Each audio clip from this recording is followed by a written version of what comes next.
Yeah, this is Michael. This is Oli calling from the States. Hello, how are you? Good, we've been scrambling for about 10 minutes here. Oh, I see. Okay, yeah, it's definitely far away from you. Definitely. Yeah. So, Well, how are you this evening? I'm fine, relaxing, having a cup of coffee, just waiting for your call. Oh, good. Thanks for your patience. It's cool. Well, we're going to just go through a lot of, lifetime here. The funny thing is I'm here talking with Michael Danner. Yes. Many talented situations he's been involved for, 40 years, maybe 35, 40 years of music. Yeah. So, how do you begin? I will begin like this. Michael, what would be your first memory in meeting pretty much the band? Like would it be the Brats for Mercyful Fate? Would it be meeting Hank or King Diamond? Who did you meet first? The first one I met was Hank, actually. I met him at a punk concert. I believe it was way back in 1977 or something, 78. I noticed this guy in front of me at the punk concert with he had Blue Oyster Cult on his leather jacket and Kiss and Black Sabbath. You know, I thought I had to take this guy out because it was punks all over, and this one long-haired guy with these patches on his jacket. You know, so we started. You know, and he told me he was also guitarist. You know.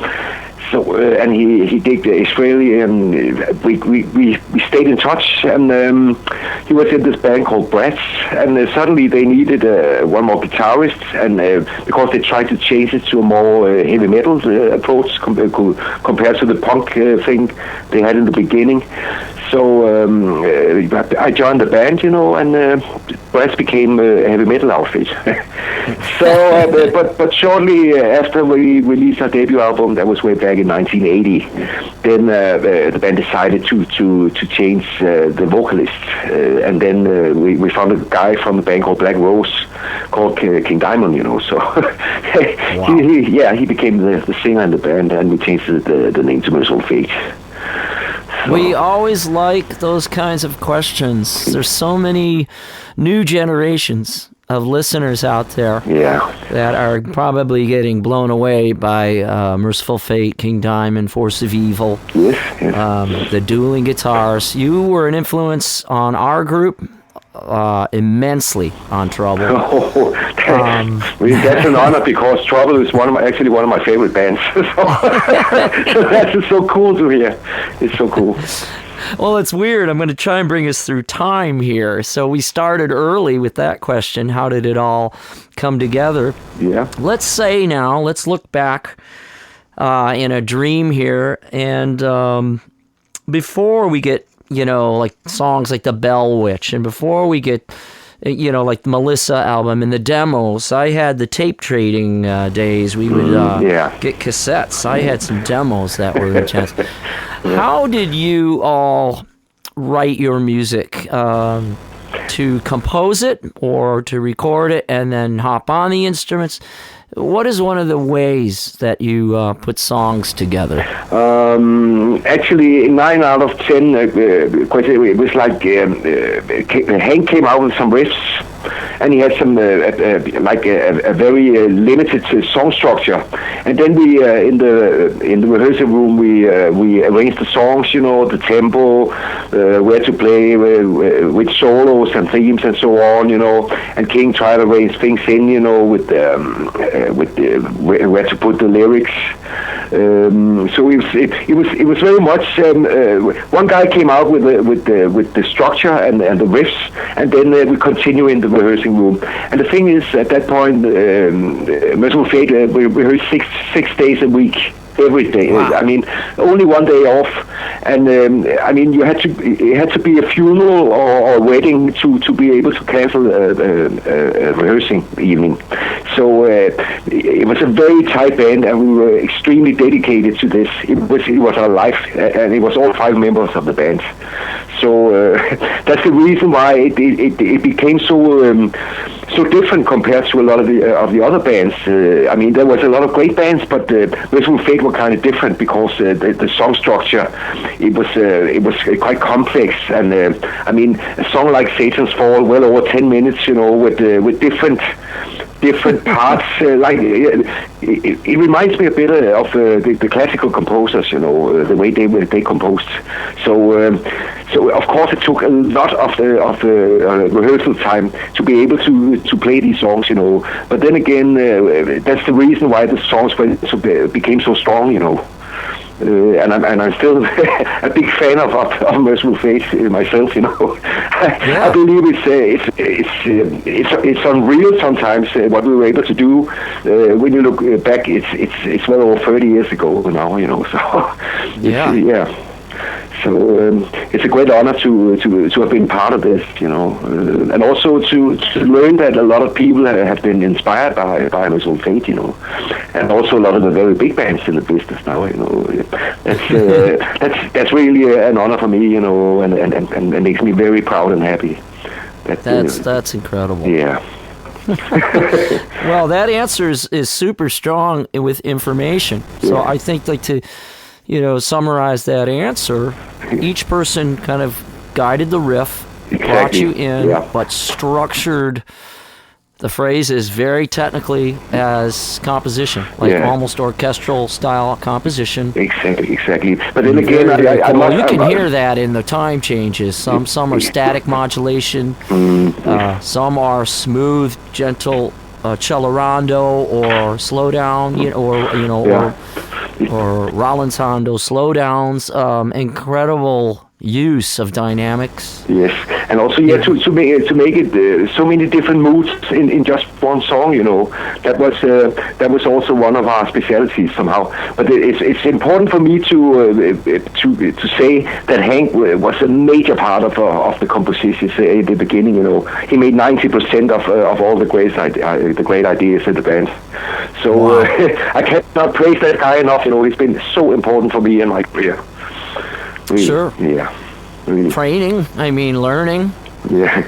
The other thing I loved that you said was the intensity of practicing for 6 days. That's incredible. Yeah, that's why you guys sounded so tight. Exactly, and we gave all for that band. I mean, all our friends went out for a drink and with girls and so on, and I mean, there was so little time for that because the band was the only thing that was important, at that point. Yeah. So and also this very, very strong friendship among us five. That was something else, compared to when you hear stories about bands, with all these all these stupid things, you hear. But that band was so tight, also on a personal level. So so that was very a fantastic time for me, Really. Yeah. Going from these homemade magazines, these fanzines in the 80s. Yes. Those were awesome. Yeah. And we would all send mail to each other. Exactly. And so we got your demo a long time ago. A friend of mine, Bruce and I used to tape trade, and there was a guy, Wade Brooks, Metal Child Enterprises, really intense guy. And we got to see you when you came to Chicago because we kept looking for your material at the record store called The Stone, and you did an in-store. Actually, I remember that. Way back, I mean, Chicago was a great base for us. From the very first time we went to US. And also San Francisco and Los Angeles.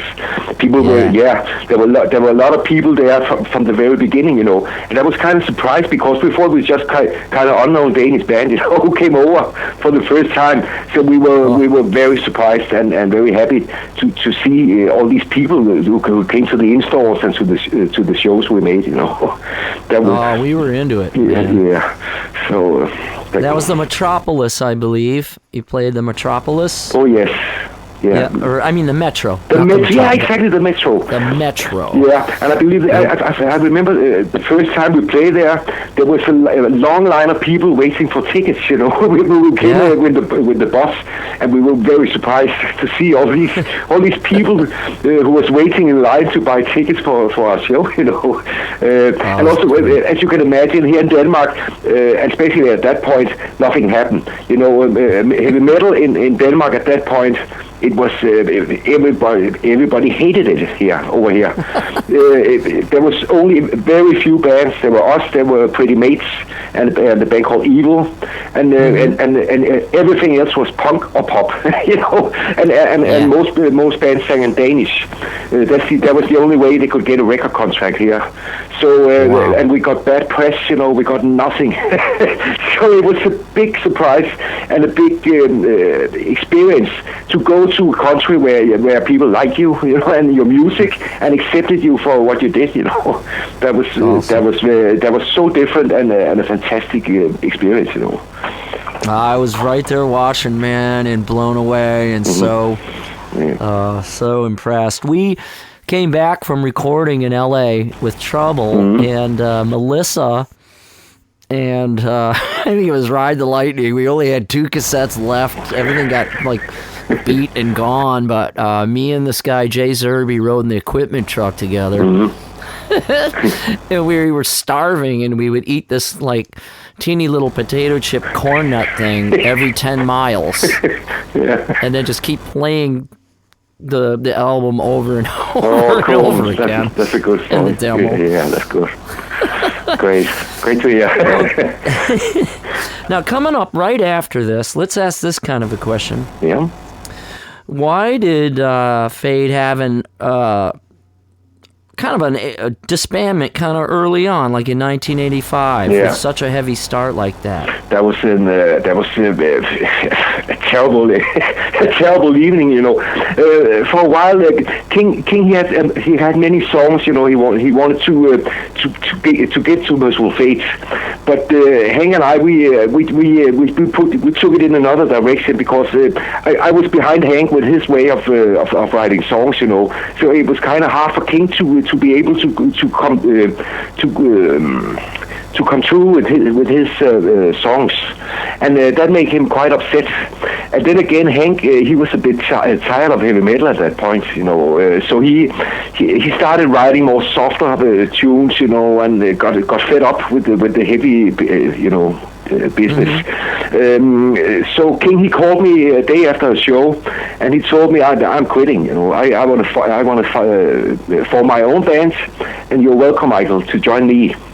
And at the same time, Hank, when he heard that King was leaving, he phoned me and told me that he was forming a band called Fate, which was more like a melodic hard rock outfit. So and he asked me to join him. So I mean, these guys were 2 of my very best friends. So I had to make the decision what to do. So basically torn in two. Yeah, it was a terrible thing, to see. But I was quite sure I wanted to join King, because he wanted to continue playing metal, and that was the way, that was the music I would like to play. So I told King I will join him in the King Diamond group, and then I said, but I had to help Hank out playing some solos on his first album as a guest guitarist, and King accepted that, and then that's the way I solved the problem. So yeah, so I had some fine years, some very fine years with the King Diamond band. We did Fatal Portrait and Abigail with the Swedish guys. And that was also a great experience for me. That's perfect. That is really, really funny, because it's not a sad ending. It almost sounded like a sad ending to this story. Yeah, there's plenty more happy endings. It was a happy ending, and then to finish it, I'm very happy. Hank and me, we started working together again. First on the Sosa Mess album from that was in '91, and then we did the Mercyful Fate thing again. Because it was like being amputated, playing without Hanky by my side. you know, because I mean, it's like telepathic. We know each other so well as a guitarist and also as friends, you know. So I missed him during these years. I believe it was 4 or 5 years we didn't play together. So that was So it was very happy to play with him again, you know, after these years.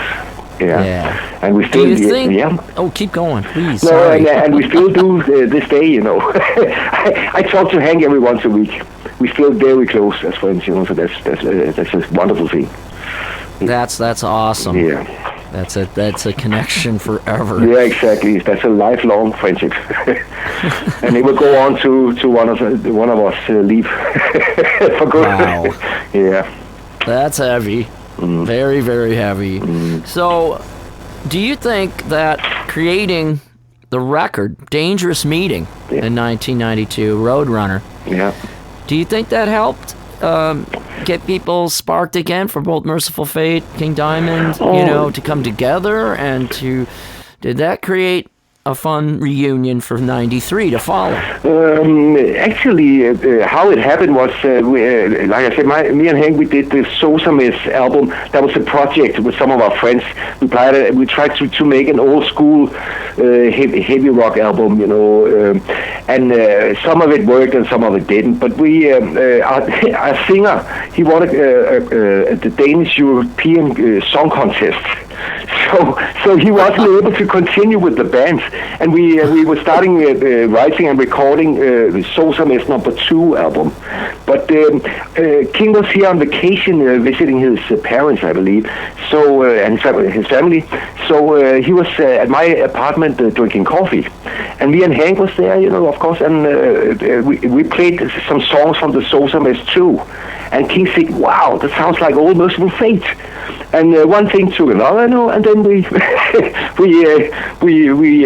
got the band together again with Timmy, and that was fantastic, you know. That's cool. Yeah, that's what it's all about. I love that answer. That is really, really cool. Maybe we'll shift a little gears here. Force of Evil. Yeah. What happened with that? How was that created? Is almost similar to this kind of question answers thing going on? I mean, the Force of Evil thing. The thing was, I had to quit the band, you know, way back in 1996 because I became a father for the first time, and there were complications around the birth, you know, and so I had to quit because the Mercyful Fate was going on a massive tour. So I had to make a very, very tough decision to support my family or to go on tour with the band. So I decided to be with my family, you know, and it was horrible to leave my friends, you know, and the music I love. But when my son became older, you know, and things got different, then I met with Hank again. You know, of course, we talked on several occasions, and we decided to start this band, you know, playing old school heavy metal, the way we like it, you know. So we had some good friends, you know, Bjarne Holm, who was the drummer of Mercyful Fate, Albertino, who was the bass player of King Diamond, and a new singer called Martin Steen from the band called Iron Fire. Yeah. So we decided to make this band, and we got a contract quite fast, and also had some good years, you know. Made 2 good albums, you know, in my opinion. Especially the second one, Black Empire, is one of the albums I'm most proud of. I did, you know. Yeah. So, but then again, the company who released the records, they folded. So we went out of contract, and the band split up. You know, that's the story. I know the company. Oh, you do? Okay. Yeah, you guys are on the same company, weren't you? Yeah. That was a great time. Yeah. I got to see you. Oh, yeah, that was cool in Stockholm. We played with the Trouble and Candlemass. That was a very heavy show. That was so Brave Words, Bloody Knuckles. It was so cool. In Cleveland, I think. Oh, yeah, too, also in Cleveland we played, yeah. In Cleveland. That was the same show, really. Yeah, I believe it was Nevermore was there as well, as I recall. Yeah, that was a good evening, and also also to meet people, you know, have a beer, you know, and talk about old days and so. But that was a great experience. to play there. That was fun. I would just jump out of our dressing room and go in yours because it was more fun. We had a great time there. Yeah. Great time. I remember coming in your dressing room and with everyone hanging out. That was so cool. In Stockholm, man. That was awesome. Yeah. That was good. All right. Well, the last thing, let's talk about Trickbag. Dennis's Trickbag. Yeah. Like I said, it's been a while since the Force of Evil things, and we did this Mercyful Fate reunion for the Guitar Hero, Metallica Guitar Hero game. And I also we played as guest at the Metallica show, and then when I came home, I started thinking I need to have a band, to get things going for me again, to play the hard rock and the metal. So I decided this time around I would go for a more traditional, old school, heavy outfits. And I found some guys who I've been knowing these guys since early 70s, and they were also into this old type of old school heavy rock. So I formed the band, and we started rehearsing and played some gigs. And then at one gig, some guy from the record company came up and said, "I would like to have a meeting with you because we will sign this band. We need to sign you guys." So awesome. Who will say no to that, So I went to this meeting, and these guys were great. The guys who run the company. So now I'm back, and I'm preparing the second album now, and things are going very good. And we got a lot of good press on this new album, Dennis Trickbag. So and then again, to be able to play heavy rock, very old school, early 70s style, because that's my main influence. 80% of my record collection is progressive stuff from early 70s. So why not for the first time in my life, try to play that type of music, and there's room for loads of guitar. And I found a very good the other guitarist in my band, Peter Hansen. He's a great guitar, and he fits me perfectly. He's a more modern type of player, and it fits perfectly with my own style, So it's a big play. It's a great pleasure for me to work with this band because they are professionals, and awesome. I'm the next youngest person in that group, so I'm not used to that. But it's so cool, to play with these guys. We're not going to mention age on this show. No. Not just because of you. But I can say born May 58. Then, let them do the math. You can figure that out, quite easily. Yeah. Here, let's go this way now. Really quick here. We'll start to close up for you. Won't keep you much longer, but I like to talk about equipment sometimes. We all know that you sport a Gibson V. Yeah. That's like your favorite.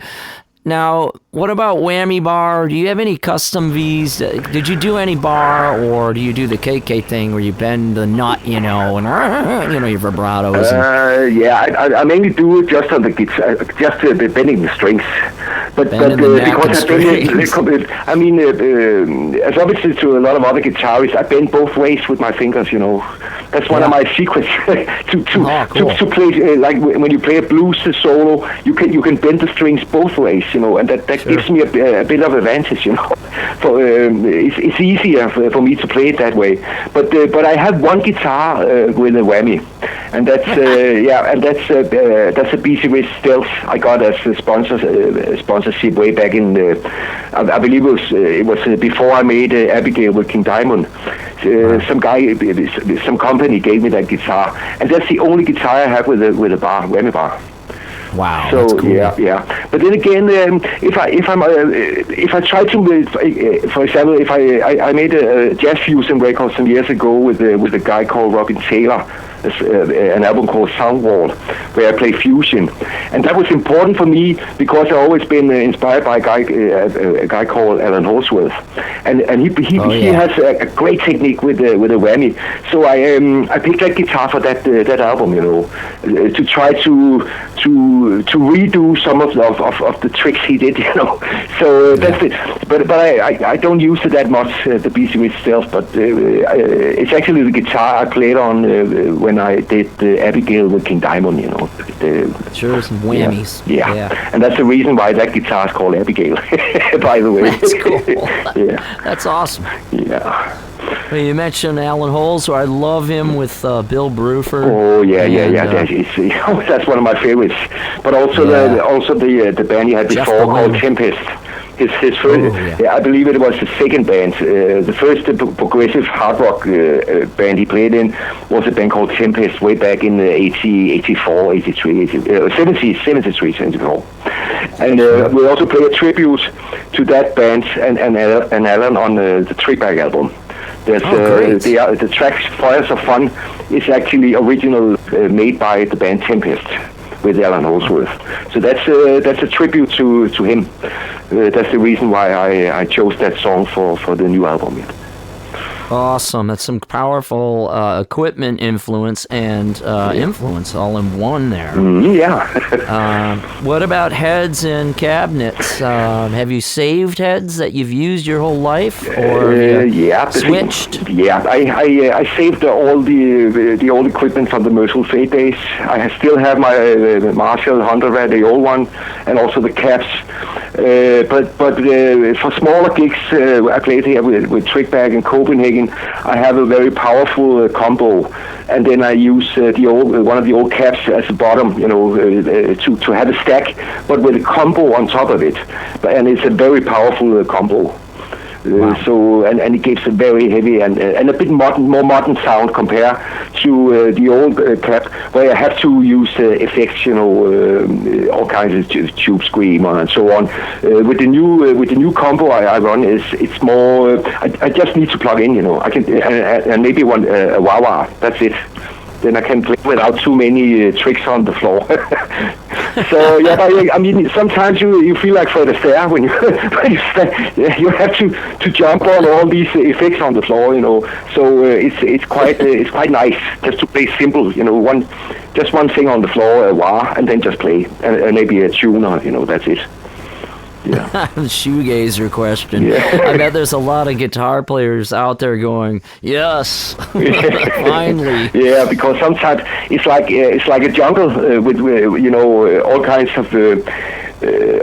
of equipment on the floor, power supply and all kinds of shit. It's quite nice just to.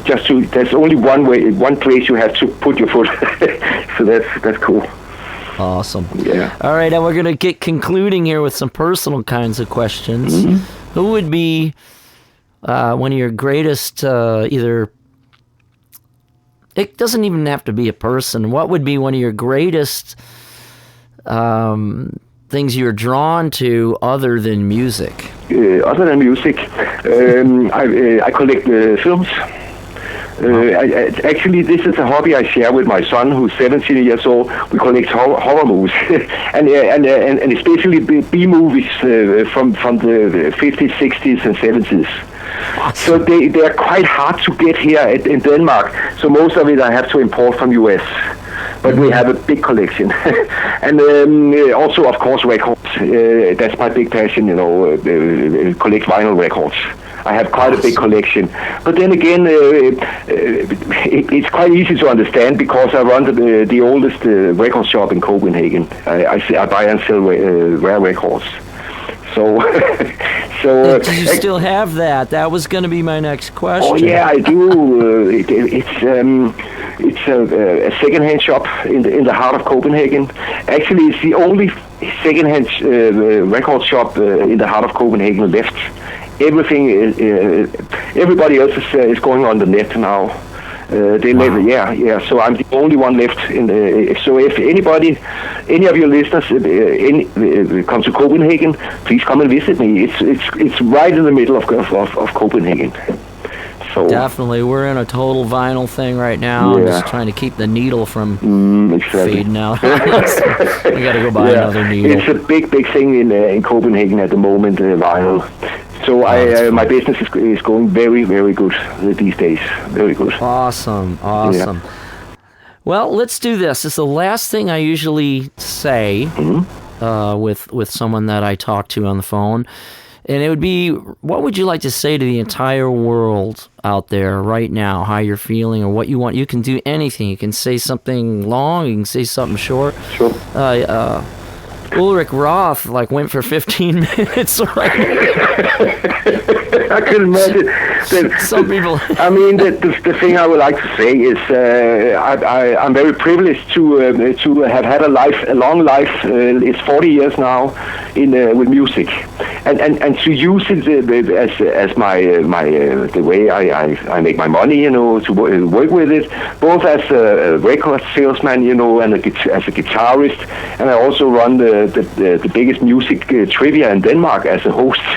So I have a very full life in music, and then again, my son is 17 years old now, and he started as a guitarist, and he's the fifth generation of Danish who play as a musician.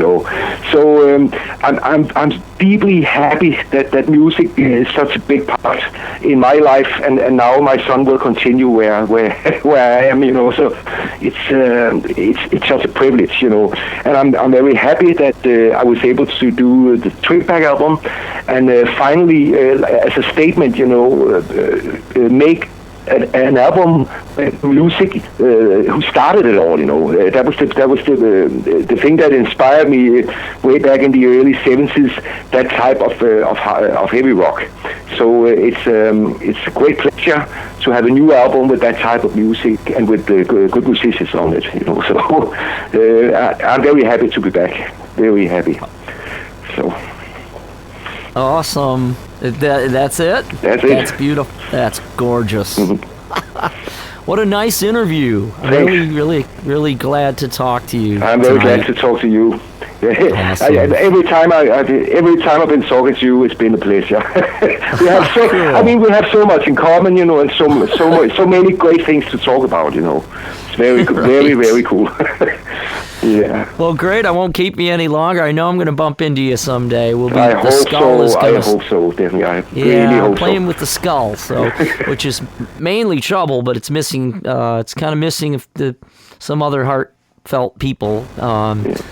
But it's got 4 people that have been in trouble, and it's a 5-piece. So okay, cool. Yeah, cool. We should be swinging that way in the fall. Yeah, but the thing is, I hope to see you over here in your own country. Definitely, I know you have family here, so please come over and visit us. But one never knows.